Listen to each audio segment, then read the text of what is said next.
साहब, ये जो एक अमर है, ये मैं कम से कम बहसीत मुसलमान समझने से कासर हूँ कि जिस तरह ये मस्जिद और इमाम बारगाह को टारगेट किया गया, मतलब ये है कि प्लेसेस ऑफ वर्शिप, इसको टारगेट करने के पीछे बुनियादी वजह क्या है? जाहिर है उनको पाकिस्तान से दुश्मनी है, वो पाकिस्तान को नुकसान पहुँचाना चाहते हैं। ये क्या जहनीत है, इसके पीछे क्या नज़रिया है, क्या लॉजिक है, क्या रैशनल है?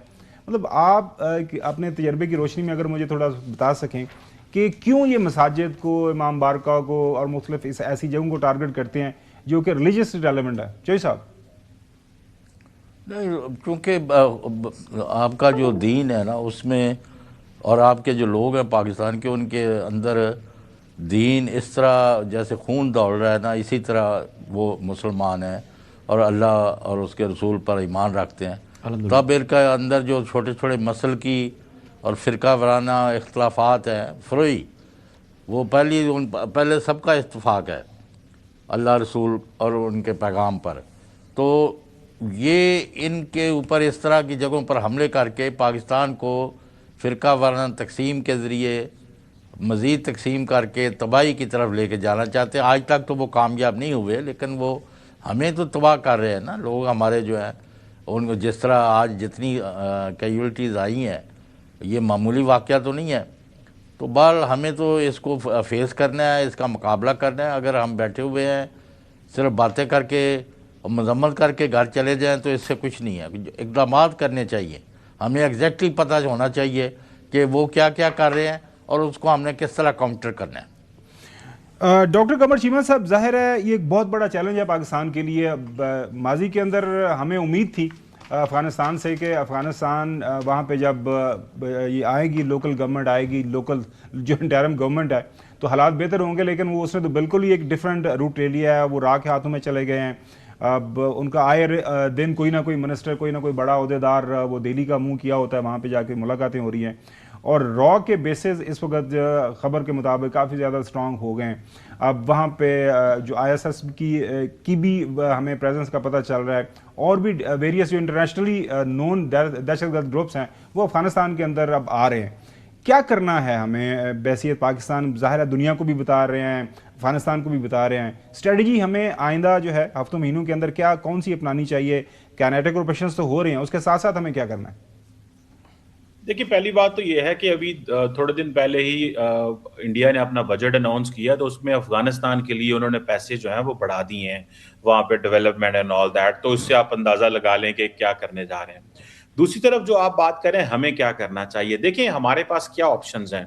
दुनिया हमारे साथ खड़ी है, वो समझ रही है कि पाकिस्तान के अंदर दहशतगर्दी करवाई जा रही है। अगले दिन CNN की रिपोर्ट आई, उन्होंने कहा जी कि दुनिया, अगर अमेरिका जो है वो पाकिस्तान के क्रिटिकल मिनरल्स तक एक्सेस लेना चाहता है और दुनिया की जो रेयर अर्थ मेटल्स तो को के जरिए अपने आप को सिक्योर करना चाहता है, तो उनको रास्ते में जो रुकावट है वो दहशतगर्द हैं और ये मिलिटेंट्स हैं। इसी वजह से मैं समझता हूँ दुनिया हमारे साथ खड़ी है इस सेंस में कि जी पाकिस्तान जो है वो विक्टिम है।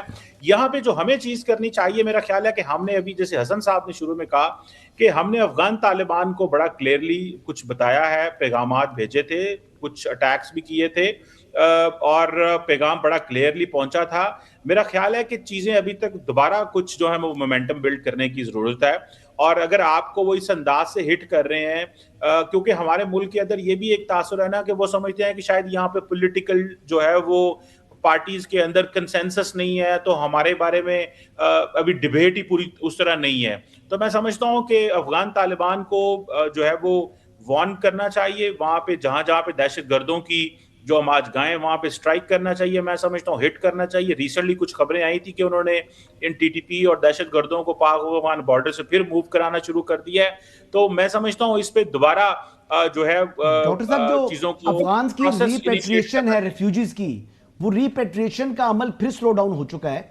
कैंप्स कोई बने हुए हैं जहां पर इनको ठहराया हुआ है, वहां से आगे से आहिस्ता आहिस्ता करके निकाल रहे हैं। तो इसको क्यों स्लो डाउन कर दिया गया, पहली बात। और वो अब उस तरीके से हमारी ना इंतजामिया मुतहरिक दिखाई दे रही है, ना इंटीरियर मिनिस्ट्री मुतहरिक दिखाई दे रही है। आखिर वजह क्या है? और ये जो अफगान रेफ्यूजीज हैं ये बहुत बड़ी तादाद में आज भी पाकिस्तान के अंदर मौजूद है, चाहे वो बड़े शहर कराची, इस्लामाबाद, हर बड़े शहर के अंदर, पेशावर के अंदर मौजूद है ये। देखिए, लाखों की तादाद में वो लोगों को निकाला गया जिनके पास डॉक्यूमेंट्स नहीं थे, और जारी बात है और निकालेंगे भी। दूसरा, बॉर्डर भी बंद है, अफगान तालिबान भी जो हैं वो उनको उस तरह वेलकम करने को तैयार नहीं है जिस तरह उनको वेलकम करना चाहिए। और मैं समझता हूँ कि देखें, इंतजामिया भी बड़ी बिजी हो जाती है और बहुत सारी चीजें बीच में आड़े आ जाती हैं, तो वो जो मोमेंटम है वो कई दफा स्लो हो जाता है। तो लेकिन मेरा ख्याल है कि एट द सेम टाइम वहां पे अफगानिस्तान में ये इस चीज को खबर हो चुकी है कि पाकिस्तान इल्लीगल लोगों को रखने को तैयार नहीं है, वो भले कोई भी वजह हो। जिन्होंने पाकिस्तान में रहना है वो वही अफगानी आएंगे जिनके पास डॉक्यूमेंट्स होंगे, जो कारोबार करना चाहते हैं, तालीम हासिल करना चाहते हैं। लेकिन मैं समझता हूँ कि दोबारा ये मोमेंटम भी बिल्ड होना चाहिए और अफगान तालिबान पे प्रेशर भी डालना चाहिए, बॉर्डर बंद रहना चाहिए। इकोनॉमी जो है वो पाकिस्तान की कोई लंबी चौड़ी उससे मुतासर नहीं होगी। उनको नुकसान हो रहा है, हमारे मुल्क में सारी की सारी वो जो इलीगल, जो जिसे वो कहते हैं ना, स्मगलिंग को प्रमोट कर रहे थे, और उससे हमारी इकोनॉमी ज्यादा फॉर्मलाइज होगी, लोग टैक्सेस देंगे। तो मेरा ख्याल है कि ये इस प्रोसेस को दोबारा शुरू भी होना चाहिए। और अफगान तालिबान के साथ मैं समझता हूं कि बिल्कुल सही है डॉक्टर कमर चीमा साहब, बहुत शुक्रिया वक्त देने के लिए।